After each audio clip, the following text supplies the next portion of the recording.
नमस्कार दोस्तों, मेरी Christmas to all of you. We are doing this live session on a Christmas day today, and hope you're all enjoying your holidays. आपको मेरी Christmas की शुभकामनाएं. तो जैसा कि हम आज शुरू कर रहे हैं हमारा इंस्टाग्राम लाइव सेशन. पिछले 3 दिनों में मैंने कुछ सवाल अपने अपने इंस्टाग्राम अकाउंट के द्वारा पुटअप किए थे कि कौन सी टॉपिक पे आप लोग कोई डिस्कशन करना चाहेंगे. तो मुझे कुछ उसमें से ये आए कि कोई फ्रोज़न शोल्डर, कोई नी के बारे में बात कर रहे थे, और कुछ लोग बात कर रहे थे एंकल इंजरीज़ के बारे में, या फिर जो फ्रीक्वेंट एंकल इंजरीज़ होते हैं उसका क्या रीज़न होता है, किस वजह से ये प्रॉब्लम्स होते हैं. तो आज मैं एड्रेस करने वाला हूँ वॉकिंग और इसके रिलेटेड जो इश्यूज होते हैं, और उसमें स्पेशली एंकल इंजरीज बहुत कॉमन होते हैं. तो कैसे, किस तरह हम इसको वाइंड कर सकते हैं, तो इसके बारे में मैं आज डिस्कशन करने वाला हूँ. इससे पहले हम थोड़ा सा वेट करेंगे, काफ़ी लोग ज्वाइन करने वाले हैं, क्योंकि हम ये शेड्यूल ऑन शेड्यूल रखते हैं 10 बजे का सेशन एवरी फ्राइडे. और अगर आपके कोई सवाल हों जिसके बारे में आप मुझसे कुछ जानना चाहें, तो आप अपना क्वेश्चन सेक्शन में पुटअप कर सकते हैं. ये सेशन मैं हिंदी में करने वाला हूँ ताकि हम ज़्यादा से ज़्यादा लोगों तक पहुँच सके. यही हमारा टारगेट रहेगा कि हम ज़्यादा से ज़्यादा लोगों तक पहुँच सके, उनके क्वेश्चंस का सवालों का जवाब दे सकें. तो क्वेश्चन सेक्शन में आप अपना क्वेश्चन पुटअप कर सकते हैं, जहाँ पर जैसे ये टॉपिक ख़त्म होने के बाद हम इन क्वेश्चंस को आंसर कर पाएंगे. तो बात करें अगर हम गेट के बारे में. गेट का मतलब होता है जो जो तरीका होता है आपके चलने का, जो तरीका होता है. नॉर्मली हम इस चीज़ को बहुत ज़्यादा तवज्जो नहीं देते, या इसके बारे में हम ज़्यादा नहीं सोचते. हम ऐसा सोचते हैं कि ये जो नॉर्मल तरीका है बस ऐसे ही, जो अगर जो जिस तरह चल रहा है वो उसके लिए नॉर्मल है. लेकिन ऐसा नहीं होता है. अगर हम अपने पैरों के जो शेप है अगर हम उसे देखें, तो उस सिर्फ वो फुट के एरिया में लगभग 20 से 25 हड्डियां होती हैं, बहुत छोटी छोटी पत्थरों की तरह हड्डियां होती हैं. और ये सारी हड्डियां अपने में ही एक शेप बनाती हैं जिसे हम आर्च कहते हैं. ये आर्च बेसिकली इस शेप का होता है, और वो स्प्रिंगी होता है. यानी कि जैसे ही आपका वज़न नीचे ज़मीन पर आएगा, तो वो आर्च बिल्कुल स्प्रिंग की तरह एक्ट करेगा, ताकि आपके घुटनों पे तकलीफ़ ना हो, आपके स्पाइन में तकलीफ़ ना हो, आपके बैक में कोई प्रॉब्लम ना हो.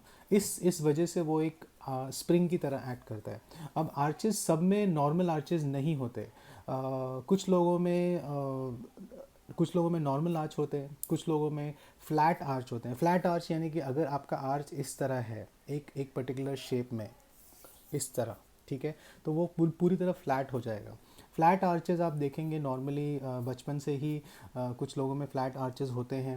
कभी कभी वो धीरे धीरे वो डेवलप भी होने लगते हैं, जिस वजह से वो एक्चुअली एक फ्लैट आर्च हो जाता है. और कुछ लोगों में हाई आर्च होता है, यानी कि जो नॉर्मल से भी थोड़ा ज़्यादा होता है, जो इक्वली अच्छा नहीं है. अच्छा, ये एक इम्पॉर्टेंट चीज़ है कि काफ़ी लोगों को समझ नहीं पाते कि उनकी वॉकिंग पैटर्न सही है या गलत है, या कैसे उन्हें उस बात का पता चले. तो एक सिंपल ज़रिया है ये समझना. अगर आपके वॉकिंग पैटर्न में कोई तकलीफ़ है, आप एविडेंस, एज ए एविडेंस आप देख सकते हो. अगर आपके शू में या आपके फुटवेयर में अगर आप देख रहे हो कि एक साइड से ज़्यादा वो ख़राब हो रही है, यानी कि एक बाहर की साइड से या अंदर की साइड से, या सिर्फ सोल या फिर सिर्फ आगे का हिस्सा, अगर ये कुछ चीज़ें हैं जो बिल्कुल मतलब ज़्यादा तरीके से ख़राब हो रही है, तो इसका क्लियर मतलब है कि आपके आर्चेज़ या आपका जिस तरह वेट बेरिंग होना चाहिए वो सही तरीके से नहीं है. क्योंकि वो वेट बेरिंग सही नहीं है, आपको ये प्रॉब्लम्स हो रही हैं, या फिर आपका चलने का तरीका सही नहीं है, इस वजह से ये सारा डिजनरेशन या फिर आपके जो शूज़ में प्रॉब्लम है वो इस तरह से हो रही है. तो आर्चेस जैसा कि मैंने बताया, सबसे पहले होता है नॉर्मल आर्च, उसके बाद एक फ्लैट आर्च होता है जो बहुत ज़्यादा, it's not very very good, it's not suppose to be very good. और एक होता है हाई आर्च, जिसमें आप जब नॉर्मल से भी वो थोड़ा सा एग्जैगरेटेड होता है. और आजकल तो टेक्नोलॉजी इतनी अच्छी हो गई है कि अगर आप अपने लिए शूज़ या रनिंग शूज़ या कोई भी खेल के लिए भी अगर कोई आप शूज़ लेना चाहेंगे तो आपके आर्चेस के अकॉर्डिंगली शूज़ बनाए जाते हैं। तो ये बहुत ज़रूरी है कि आपको पता चले कि आपके आर्चेस कैसे हैं। तो अगर आपको ये जानना है कि आपके आर्चेस कैसे हैं, एक सिंपल तरीका ये है कि आप एक ब्राउन पेपर पे बस अपने फुट का एक पूरा इम्प्रिंट लेके उसके ऊपर आप स्टेप कर सकें, दोनों पैरों से अगर आप उसके ऊपर स्टेप करें और अगर आप उसको देखें तो उसमें ज़्यादा से ज़्यादा जो एरिया है वो आपके हील का और पंजों का ये होना चाहिए। अगर अगर वो आपका बीच वाला एरिया ज़्यादा फ्लैट हो रहा है या आपको एक पूरा पैर का शेप दिख रहा है, इसका मतलब है कि आपके पैर फ्लैट हैं। दूसरा तरीका जैसा मैंने बताया, आप अपने फुटवेयर चेक करें। आपके फुटवेयर, अगर आपका फुटवेयर नॉर्मल तरीके से ख़राब होता है, यानी कि सोल पूरी तरह से सब जगह इक्वली घिस रहा है, तो वो सही है। अगर वो एक साइड से ज़्यादा, एक साइड से कम, एक साइड से बहुत ज़्यादा और दूसरे साइड से बिल्कुल नहीं, अगर इस किस्म का घिसना है आपके सोल्स में, तो डेफिनेटली इसमें कुछ ना कुछ तकलीफ़ है, डेफिनेटली आपके आर्चेस में प्रॉब्लम है, डेफिनेटली आपकी वॉकिंग में तकलीफ़ है और इसको आपको करेक्ट करना चाहिए। तो काफ़ी लोग ये सोचते हैं कि वॉकिंग से क्या होता है, मतलब अगर वॉकिंग ख़राब भी है, अगर अगर आर्चेस ख़राब भी हैं, अगर हम शूज़ पहन तो लेते हैं, तो प्रॉब्लम क्या है? अल्टीमेटली शूज़ या फुटवेयर हमें इस चीज़ का सपोर्ट तो देता ही है। तो इधर इधर एक प्रॉब्लम ये है कि हमारी बॉडी में everything is connected and everything matters. तो ये हमें समझना बहुत ज़रूरी है कि एक छोटा सा कॉर्न या फिर एक छोटा सा कांटा जब आपके हील में या कहीं भी आपको पैरों में जब लग जाता है, तो आप क्या करते हैं? हम सारा हमारा जो चलने का तरीका है उसे चेंज कर देते हैं, पूरी तरह चेंज कर देते हैं। हम जिस जिस पैर में अगर कांटा लगा है, हम उस एरिया के ऊपर वज़न नहीं देते, हम अपना सारा वज़न दूसरी साइड में दे देते। इस वजह से बॉडी कॉम्पनसेट करती है। बॉडी कॉम्पनसेट करने का मतलब ये है कि ये सब कुछ कनेक्टेड है। ये सिर्फ एक कांटे की वजह से आप पूरी बॉडी को चेंज कर रहे हो, आप पूरी बॉडी का बायोमैकेनिक्स चेंज कर रहे हो। तो आप इमेजिन करो, अगर आपको कोई दर्द है या अगर आपके आर्चेस में कोई प्रॉब्लम है, चाहे वो एक साइड में हो, दोनों साइड में हो, और अगर आप उससे कॉम्पनसेट कर रहे हो, तो ये कॉम्पनसेशन आपकी लाइफ में पूरी ऑल टाइम फुल टाइम चल रही है। और यही कॉम्पनसेशन को हम स्पाइनल मैनिपुलेशन से निकालने की कोशिश करते हैं। जब हम आर्चेस देखते हैं और उसके वजह से जो घुटनों में प्रॉब्लम होती है, जो पेल्विस में प्रॉब्लम होती है, जो स्पाइन में प्रॉब्लम होती है, ये सारा कुछ कनेक्टेड होता है। ऐसा नहीं है कि इसमें कोई कनेक्शन नहीं है। अगर आपकी प्रॉब्लम फुट में है तो वो फुट में ही रहेगी और वो फुट तक ही लिमिटेड रहेगी, ऐसा नहीं है। काफ़ी सारे लोगों ने हमें ज्वाइन किया है, एक बार मैं सबको एक्नॉलेज करना चाहूँगा। Anand Gupta, Ajit Upadhyay, Abhijeet Matre, Neelman Garoje, Muddassir Abhimanyu. Thank you so much for joining in. बहुत बहुत शुक्रिया ज्वाइन करने के लिए। जैसे कि आपको पता है, हम ये इंस्टाग्राम लाइव सेशन हर फ्राइडे सुबह 10 बजे करते हैं, जहां हम एक टॉपिक के बारे में कोई डिस्कशन करते हैं which is related to sports injury, human movement और normal issues related to back और नेक पेन। इसके अलावा मैं आपके सवालों का जवाब भी देता हूं। आप अपने सवाल इस क्वेश्चन सेक्शन में रख सकते हैं। और एक बहुत ही इम्पॉर्टेंट अनाउंसमेंट है कि हमने अपना पहला कैंप बांद्रा में शेड्यूल किया है, जो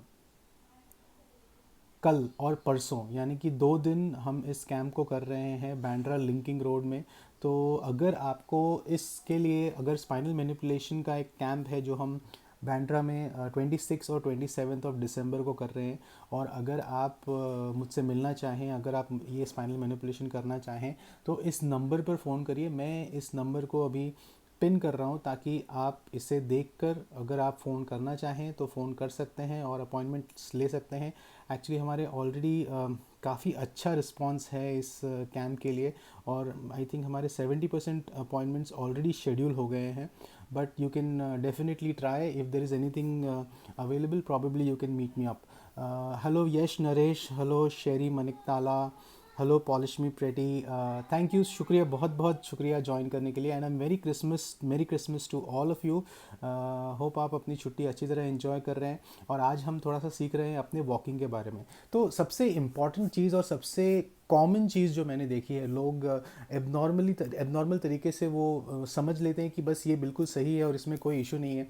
सबसे कॉमन चीज़ मैंने देखी है कि जब आप पैर अपने रखते हो, यानी कि जब आप ऐसे चल रहे हो, तो आपके पैर स्ट्रेट ऐसे रहने के बजाय ये घूम जाते हैं इस तरह। जब आपका पैर इस तरह घूम जाता है यानी कि वो रोटेशन में चला जाता है, हल्का सा आपका जो नी है, ये जो रोटेशन है वो नी से आता है, ये एंकल से नहीं आता। हम सोचते हैं कि ये एंकल हमारा एंकल ऐसे ही गिरता है, नहीं, ये रोटेशन नी से आ रहा है। तो आप समझ रहे हैं कि ये सारा जो मूवमेंट है वो नी से आ रहा है। तो ये जो मूवमेंट है आपका, ये मूवमेंट आपको पूरी तरह अवॉइड करना है। जब आप चलते हो तो नॉर्मली आपके पैर सीधे लगने चाहिए, वो ऐसे इस तरफ बाहर की तरफ नहीं लगने चाहिए। जब वो बाहर की तरफ लगते हैं तो सबसे शुरुआत आपका वहीं से प्रॉब्लम शुरू होता है। सबसे पहले क्या होता है कि जब हम पैरों को बाहर की तरफ ड्रॉप करना शुरू करते हैं, रोटेट करके उसको मूव करना शुरू करते हैं, तो धीरे धीरे हमारे नी के जो रोटेशंस हैं वो ज़्यादा होने लगते हैं, जिसके वजह से हमारा हिप कॉम्पनसेट करता है। अब जब हिप कॉम्पनसेट करेगा तो हिप के रोटेटर्स अलग तरीके से टाइट हो जाएंगे, और उसके बाद आपका पेल्विस कॉम्पनसेट करेगा। जब आपका पेल्विस ज़्यादा कॉम्पनसेट करने लगेगा तब आपको बैक पेन और जो पेन आपके रिलेटेड होता है, सैक्रोइलियक पेन जो रिलेटेड होता है, ये सारे इश्यूज हो सकते हैं। इसके अलावा अगर आपके आर्चेस बहुत ज़्यादा स्ट्रांग नहीं है तो एंकल इंजरीज़ बहुत कॉमन होते हैं। हालांकि एंकल इंजरीज़ किसी भी रीज़न की वजह से हो सकते हैं। नॉर्मली अगर आपको एक टिल्ट हो जाए, या आप चलते वक्त अगर आप कोई उबड़ खाबड़ ज़मीन हो और आप उसको सही तरीके से नहीं देखो, तो आपका एंकल एक साइड से पूरी तरह मुड़ सकता है, ये इंजरी है। लेकिन अगर आपने अपनी एंकल की स्ट्रेंथनिंग सही तरीके से नहीं किया, या आपके वॉकिंग में वो चेंजेस नहीं आए हैं, तो आप देखेंगे कि आपका एंकल बार बार वीक होने के वजह से बार बार ट्रिप होता है, और ये लिगामेंट इंजरी रीअकर होती है। तो ये एक बहुत ही कॉमन चीज़ है जो मैंने काफ़ी सारे पेशेंट्स में देखा है, और हमने वहाँ पर उनके गेट पे फोकस किया है, हमने वहाँ पर उनके वॉकिंग स्टाइल पे फोकस किया है उनके, क्योंकि अल्टीमेटली अगर आपका वॉकिंग स्टाइल सही है तो आपका रनिंग स्टाइल सही हो सकता है। अगर आप इन दोनों चीज़ों, दोनों फॉर्म पे अगर फोकस करते हो तो ही आप देख सकते हो कि आपकी ये इंजरीज बहुत ज़्यादा रीअकर नहीं हो सकते। अब आप सोचेंगे कि हम कैसे पता करें कि हमारा आर्च सही है गलत है।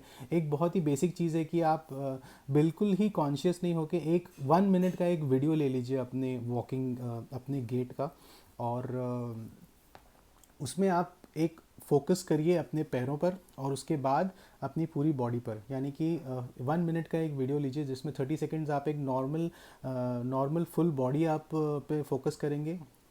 थोड़ा सा डिस्टेंस, बिल्कुल एक 30 फीट का डिस्टेंस आपको कवर करना है सिर्फ, और उसमें नॉर्मल तरीके से वॉक करना है। आपको बिल्कुल कॉन्शियस नहीं होना है, और आप किसी को या तो एक मोबाइल सामने रख सकते हो या किसी को बोल सकते हो कि वो आपके लिए रिकॉर्ड कर दे। और उसके अलावा आप 30 सेकेंड्स फोकस करिए अपने सिर्फ पैरों पर, कि आपके पैर किस तरह पड़ते हैं, क्या वो नॉर्मली पड़ते हैं, क्या वो बाहर की तरफ पड़ते हैं, क्या वो अंदर की तरफ पड़ते हैं, आपका वेट बेरिंग कैसा है आपका। अगर अगर ये आपका फुट है तो आपका वेट बेरिंग नॉर्मली होना चाहिए हल्का सा हील में और हल्का सा ये एरिया में। ये जो मिड फुट एरिया होता है ये ऑलमोस्ट पूरी तरह फ्री होता है, ये जो साइड वाला जो एरिया होता है वो ऑलमोस्ट पूरी तरह फ्री होता है। तो आपको ये देखना चाहिए कि वेट बेरिंग आपका कहाँ पर है। तो ये सब चीज़ें समझने के बाद आपको पता चलेगा कि आपके वॉकिंग में कितने ज़्यादा चेंजेस होते हैं। मेरे जितने भी पेशेंट्स होते हैं बैक पेन के, या नी पेन और हिप पेन, या इवन एंकल पेन के, मैं उनमें सबसे पहले ये गेट को देखता हूँ। क्योंकि गेट ऐसी चीज़ है ना कि अगर अगर मेरे कोई पेशेंट को कोई प्रॉब्लम है और उसमें मैं उसे बताऊं कि आप ये मूवमेंट बंद कर दो, तो शायद वो घुटना मोड़ना बंद कर दे कुछ टाइम के लिए।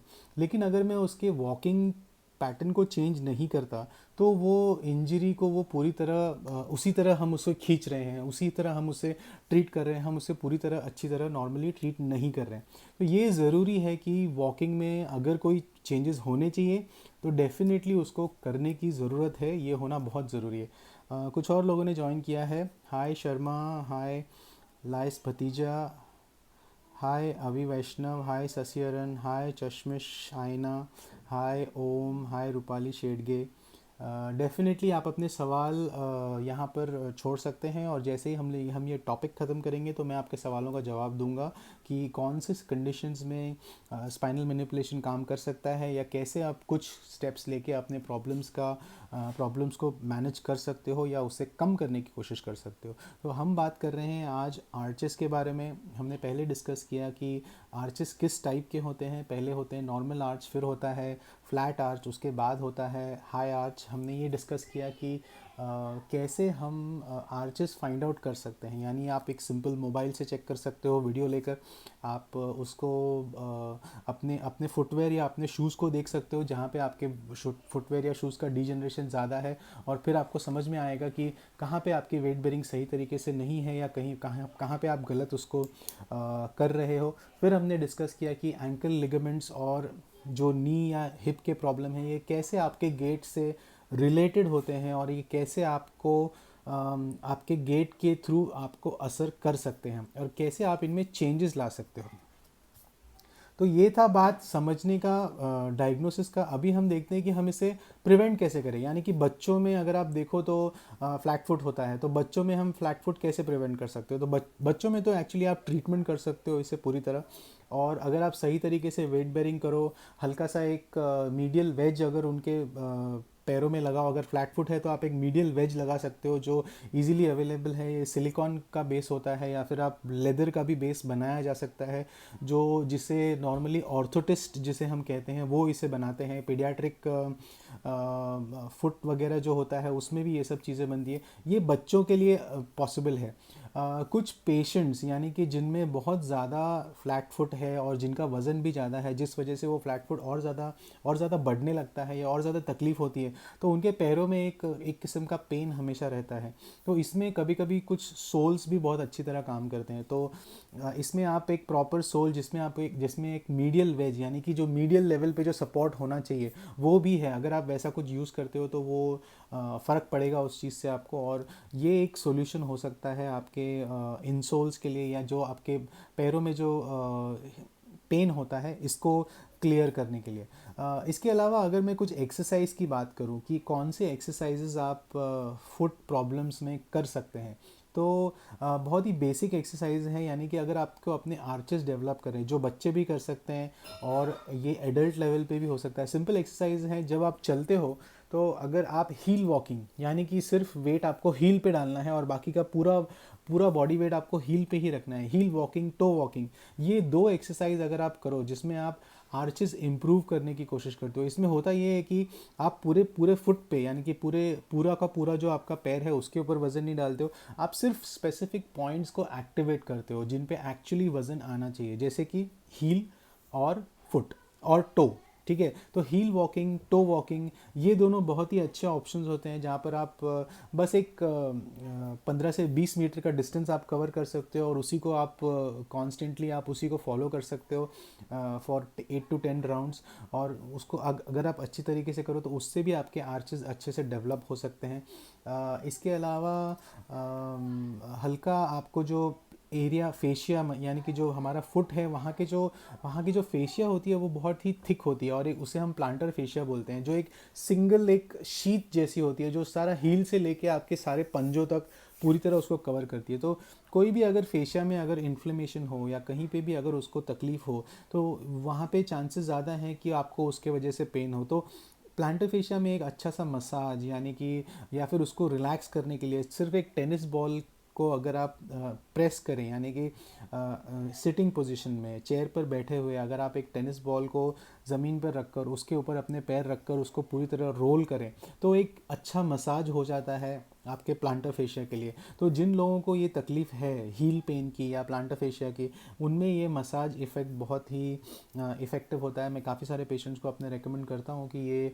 इस किस्म का मसाज करें और उन्हें काफ़ी अच्छा रिज़ल्ट मिलता है इससे। तो ये एक सॉल्यूशन हो सकता है आपके फुट इश्यूज़ के लिए और आपके आर्चेस को इम्प्रूव करने के लिए।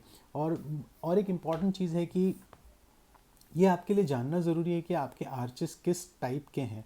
जैसे आप किस किस्म के आर्चेस, आप नॉर्मल आर्चेस हैं, हाई आर्चेस हैं, या फ्लैट आर्चेस है। क्योंकि आजकल जो शूज़ भी, आजकल काफ़ी सारे शू कंपनीज़ जो शूज़ बनाते हैं वो आपके आर्चेस के पॉइंट ऑफ व्यू से शूज़ बनाते हैं। अगर आप अपने सेल्स गाय से बात करें, अगर आप उससे पूछें कि मेरा मेरा मेरा शू मेरे पास मेरा मेरा फ्लैट आर्च है, तो किस किस्म का शू मुझे यूज़ करना चाहिए, तो वो आपको बताएंगे, वो आपको गाइड करेंगे। क्योंकि अभी टेक्नोलॉजी इतनी अच्छी हो गई है कि लोग समझते हैं कि सब लोगों के पास नॉर्मल आर्चेस नहीं होते हैं, कुछ लोगों के फ्लैट आर्च होते हैं, कुछ लोगों के हाई आर्च होते हैं। तो शूज़ में क्या चेंजेस करने चाहिए ताकि आपको एडिशनल इंसोल की या एडिशनल मीडियल सोल की ज़रूरत नहीं पड़े। तो नेक्स्ट टाइम जब आप अपना शूज़ खरीदें तो आप डेफिनेटली अपने बंदे से पूछें कि क्या आपके पास आर्च स्पेसिफिक रिलेटेड शूज़ है। काफ़ी सारे कंपनीज़ हैं जो आजकल आर्च स्पेसिफिक शूज़ बनाते हैं और ये आपके सपोर्ट के लिए बहुत ही अच्छा रहता है। पॉलिश मी का क्वेश्चन है, I have vertigo problem. Vertigo के रीजंस बहुत ज़्यादा हो सकते हैं पॉलिश मी। ये कभी कभी ये सर्वाइकल स्पॉन्डिलाइटिस के वजह से जो vertigo induce cervical spondylitis induced vertigo होता है, जब जब आपके नेक के सारे मसल्स और उसके ऊपर का एरिया बहुत ज़्यादा जकड़ने लगता है, जिसके वजह से आपको वर्टिगो हो सकता है। वर्टिगो माइग्रेन की वजह से भी हो सकता है, जो कांस्टेंट हेडेक इंड्यूस करता है, जिस वजह से आपको वर्टिगो प्रॉब्लम हो सकते हैं। तीसरा रीज़न ये भी हो सकता है कि अगर आपका वेस्टिबुलर बैलेंस या आप में वो वेस्टिबुलर इश्यूज़ हैं तो उसके वजह से भी वर्टिगो प्रॉब्लम्स बहुत कॉमन है। तो हमने देखा है कि सर्वाइकल स्पाइनल मैनिपुलेशन, जब हमने काफ़ी सारे वर्टिगो के पेशेंट्स देखे हैं और सिवियर माइग्रेन और जो पेशेंट्स बिल्कुल मतलब बात करते करते सडनली बेहोश हो जाते हैं, ऐसे पेशेंट्स भी हमने देखे हैं। और जब हमने स्पाइनल मैनिपुलेशन उनके ऊपर किया तो 4-5 सिटिंग में उन्हें इस चीज़ का बहुत अच्छा रिलीफ मिला है और उन्हें रिजल्ट्स आए हैं। डेफिनेटली सिटिंग्स के अलावा इसमें एक्सरसाइज का भी रोल है, क्योंकि इसमें कुछ स्पेसिफिक एक्सरसाइज होते हैं जो आपके वेस्टिबुलर सिस्टम को एक्टिवेट करते हैं।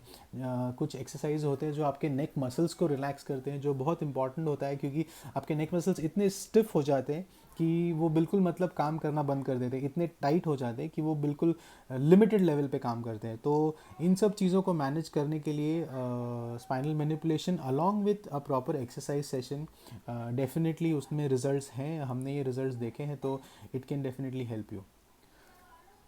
तो ये था मेरा सेशन आर्चेस के बारे में, फुट के बारे में, और मैं उम्मीद करता हूँ कि आप लोगों को इसके बारे में काफ़ी अच्छा इन्फॉर्मेशन मिला है और आप समझ पाए हैं कि क्यों हमारे लिए नॉर्मल वॉकिंग इतना इम्पॉर्टेंट है, क्यों हम अपने किसी भी किस्म के वॉक को कॉम्प्रोमाइज़ नहीं कर सकते, और हम ये नहीं सोच सकते कि हमारा वॉक बिल्कुल नॉर्मल है और इससे कोई फ़र्क नहीं पड़ता, क्योंकि एक छोटी सी चीज़ भी आपकी बॉडी में मैटर करती है और वो पूरी तरह आपको इश्यूज़ आपके लिए क्रिएट कर सकती है। तो ये समझना और इसको मैनेज करना, क्योंकि अल्टीमेटली भले आप कोई भी प्रॉब्लम के लिए रेस्ट कर लें, एक्सरसाइज कर लें और उसको लिमिटेड लेवल पे सॉल्व कर लें, लेकिन अगर आप अपना पॉस्चर या आप अपना बायोमैकेनिक्स चेंज नहीं करते हैं तो वॉकिंग, स्टैंडिंग, सिटिंग ये आपके रोज़मर्रा का काम है, ये आप बंद नहीं कर सकते। इसीलिए ये इम्पॉर्टेंट है कि आप इसको सही तरीके से कैसे करें। अगर आपके पास इसकी सही चाबी हो, अगर आपको पता चले, अगर आपको अवेयरनेस हो इस बात का कि आप कुछ गलत कर रहे हैं और आप उसको करेक्ट करना चाहें, तो ये बहुत ही इम्पॉर्टेंट हो जाता है और इससे बहुत ही फ़र्क पड़ता है। हमने कुछ सेशंस किए हैं हमारे पेशेंट्स के लिए, जहाँ पे हमने उन्हें समझाया है इम्पॉर्टेंस कोर एंगेजमेंट का। जब आप खड़े रहते हो, जब आप बैठते हो, आप कैसे किस तरह अपने कोर को एंगेज करते हो, ये मैं अपने अपने सारे पेशेंट्स को भी इस चीज़ की हिदायत देता हूँ और मैं उन्हें बताता हूँ कि क्यों ये करना बहुत ज़रूरी है। आप बैक पेन का प्रॉब्लम है, आपको नेक पेन का प्रॉब्लम है या हिप पेन का प्रॉब्लम है, सबसे इम्पॉर्टेंट चीज़ है कि आप अपने पॉस्चर को किस तरह मेंटेन करते हो। अगर आपका पॉस्चर, अगर आपका वॉकिंग, अगर आपका रनिंग, अगर आपका स्टैंडिंग, सिटिंग, अगर ये सही है तो आप काफ़ी हद तक अपने इन सारे चीज़ों को मिनिमाइज़ कर सकते हो। लेकिन हम इस चीज़ को बहुत ही ग्रांटेड ले लेते हैं, हम समझ ही नहीं पाते कि हमारा पॉस्चर ख़राब हो रहा है, जिसके वजह से जो बैक प्रॉब्लम्स हैं, यानी कि जो सेकेंडरी चेंजेस है वो है बैक पेन, सेकेंडरी चेंजेस है नेक पेन। क्योंकि अगर आप घंटों घंटों अगर आप ऑफिस में बैठे हो और आप बिल्कुल अपना सर आगे करके लैपटॉप पे काम कर रहे हो और अगर आप ये सोच रहे हो कि आपको नेक पेन नहीं होना चाहिए, ये बहुत ही गलत डिसीजन है, ये बिल्कुल ही गलत थॉट है। ऐसा तो नहीं होगा। डेफिनेटली अगर आपका पॉस्चर गलत है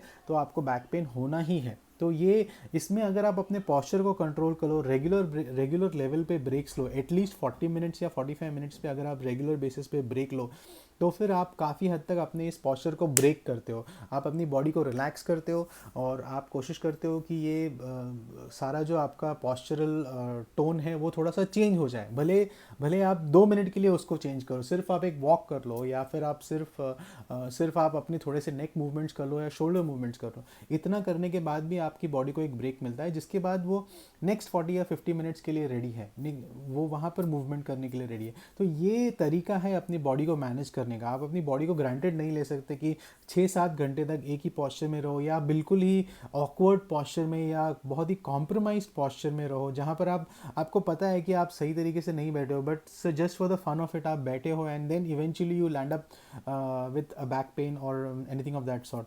सो that is something which is very very common, और ये ज़रूरी है कि आप अपने पॉस्चर को बिल्कुल ग्रांटेड नहीं लें।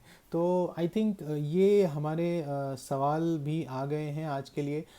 26 और 27 before I and up this session, एक अनाउंसमेंट मैं करना चाहूँगा कि 26 और 27 को हम बैंड्रा लिंकिंग रोड में हमारा फर्स्ट स्पाइनल मैनिपुलेशन कैंप कर रहे हैं, and we already have got very good response for this.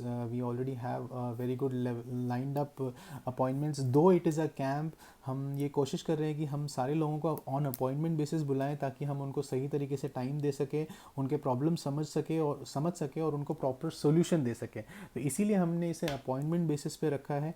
Yes, it is a chargeable camp and it is on appointment basis. मैंने आपके लिए ये नंबर यहाँ पर ड्रॉप कर दिया है, इट इज़ 8575600040। आप इस नंबर पर फ़ोन करके चेक कर सकते हो। अगर कोई अपॉइंटमेंट्स अवेलेबल है तो आप मुझे कल या परसों मिल सकते हो, और हम देख सकते हैं कोई जो इशू है आपके, हम कैसे उसको सॉर्ट करें और कैसे आपके प्रॉब्लम्स के लिए कोई सॉल्यूशन निकालें। So thank you so much, बहुत बहुत शुक्रिया सबका ज्वाइन करने के लिए। निखिल वाघ, दिवेश, गिरीश पाटिल, रावड़ी राठौड़, अनगा, पॉलिशमी, रूपाली शेडगे, ओम स्नोही, चश्मिश हैना, चश्मिश नैना, साई सरन, अvi वैष्णव, के शर्मा, श्रेय मानिकतला, यश नरेश, अभिमन्यु, मुदस्सिर, नीलिमा गारगोजे, अभिजीत मात्रे, अजित उपाध्याय, आनंद गुप्ता।